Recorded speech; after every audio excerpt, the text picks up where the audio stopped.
Anyway, we're going to talk about a great album. Segueing on today, March 1st, is the 50th anniversary of Pink Floyd's seminal The Dark Side of the Moon.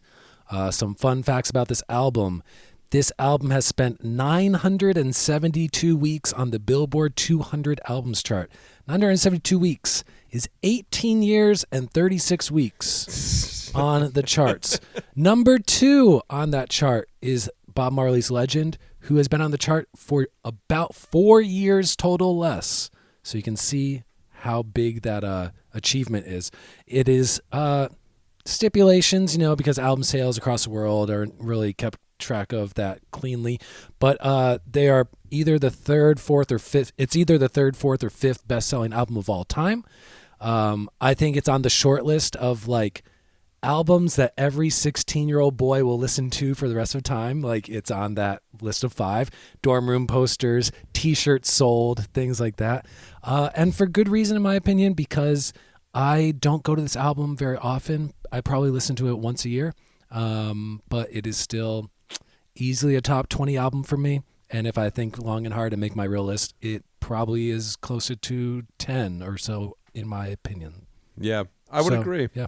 I think this album is the classic 10, like I say all the time on this podcast. If it's the 10 for me, it's got to be comparable to Pink Floyd's Dark Side of the Moon.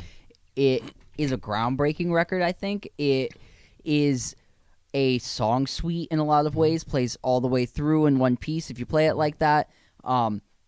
Again, we were talking earlier, Jeff said, very funky and a very prog-based record. A lot of soulfulness in it, R&B influence. It's melds a lot of classic things and brings it together in something that's very palatable and to listen to, but also very experimental and mind-altering in some ways, I think, in a lot, even in modern context. Yeah, I would say so. This for me is, this is where I kind of really, this is where I fell in love with David Gilmour as a guitar player.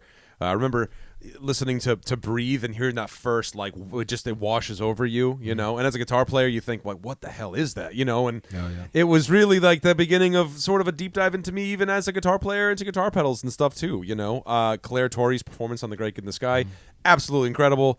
Another couple fun facts about this record. This was kind of the launch pad for Alan Parsons.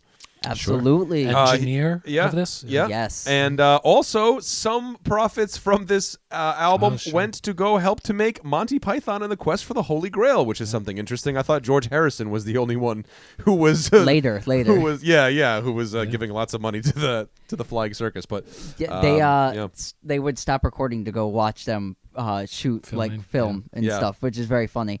Like you were saying, the guitar playing in this album, and Alan Parsons, he created a lot of the soundscapey things that you were hearing on this. A lot of ideas that were brought into life in the studio were brought forth with the assistance of Alan Parsons, which I think is you can't really leave this album out, I think, without really talking about him. He was in Get Back. If you watched the Get Back movie, he was the engineer on that record, and I think birthed a lot of new technical, the panning of the synths going around the room, in Us and Them, things like that. He was also responsible for bringing in the female backup singers and the backup singer on Great Gig in the Sky, which is Clarence. Yep, and he brought all that forth in this album. So I think it's very important that his legacy as an engineer and artist, on this as well, be mentioned. Yeah, I think this is the first album I ever got seriously into. Because I owned a few CDs of my own, for Christmas and birthdays and stuff like that. But this was the first one that I would sit for hours listening to on repeat with my little portable CD player and headphones on my bed. Probably the Christmas before I turned 14, maybe my freshman year of high school. I think this is Nick Mason's strongest or most interesting or best drum performance, because it's driving and it's funky and it's kind of light, but it's very involved and very melodic, lots of very memorable fills. I think David Gilmour's guitar playing, especially on this album, is something that people are still chasing to this day. I think that Roger Waters, for who he is now, like the lyrics are amazing on this album. The messaging, which he wrote all the lyrics for, I think his bass playing is great on this. I think David Gilmour's singing, like I always have loved his singing much more than Roger Waters' singing. And it's because of this album. David Gilmour singing on this album is like some of my favorite rock singing ever. And Richard Wright, kind of the unsung hero of Pink Floyd because he plays so many different textural keyboards, Hammond organ, the like AC V30 or whatever the weird synth was on this, electric piano, grand piano.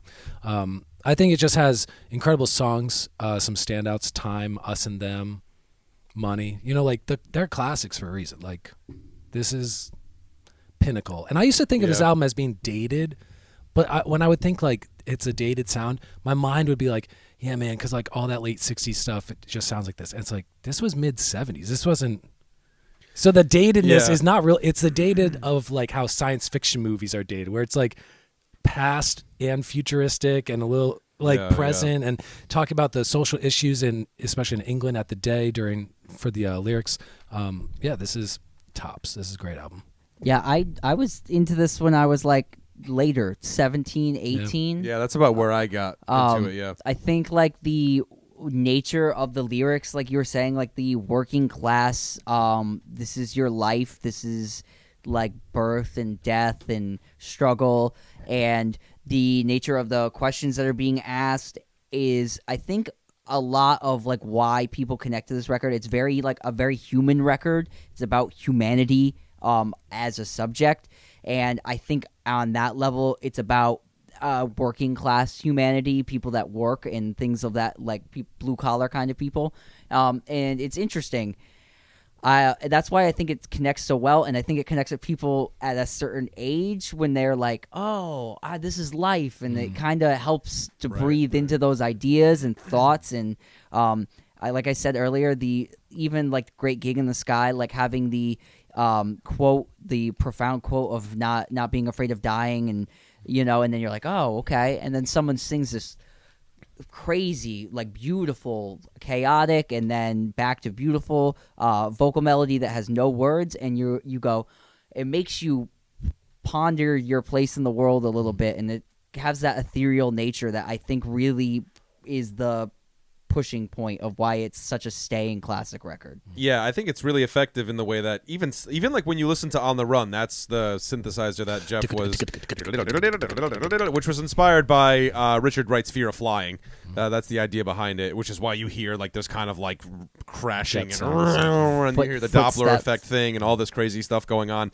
And then going into Time, which is literally just listening to clocks going off for like a minute and a half. Yeah, for a minute and a half, and then it goes into this long like boom. That was my alarm clock on my phone for a long time. But it's you have to be in certain parts of this album you kind of have to be a patient listener, and I would say that this record definitely taught me how to listen to an album, because I think I can speak for both of these guys here in the way that's saying like, every time I listen to this record, I always listen to it in its entirety. I never really just bloop, bloop. I never do that. I never do that kind of thing. If there's one song that I do that with, or two maybe, Time and maybe Money. But even then, if I'm going to skip a song, I'm going to skip Money. But I usually don't anyway, just because it's like I put this on, man, and it's 42 minutes long. I was just about to guess. I was about to say it's probably 42 minutes long. Yeah, it's 42 minutes and 50 seconds long.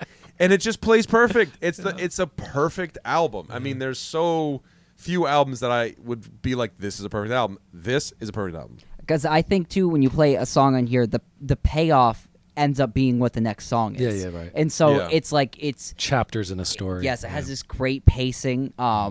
And even in the end, like at the end of the if I'm picking Nits, On the Run is my least favorite on there, only because I feel like it's a bit slow up front in the record.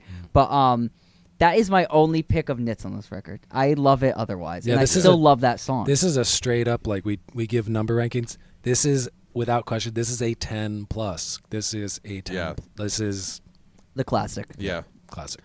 Yeah, one of the undisputed heavyweight champions. Happy 50th anniversary to The Dark Side of the Moon. Yeah. Yes. We'll listen to it again later tonight. Yeah, and it's going to blow our minds all over again. Every time.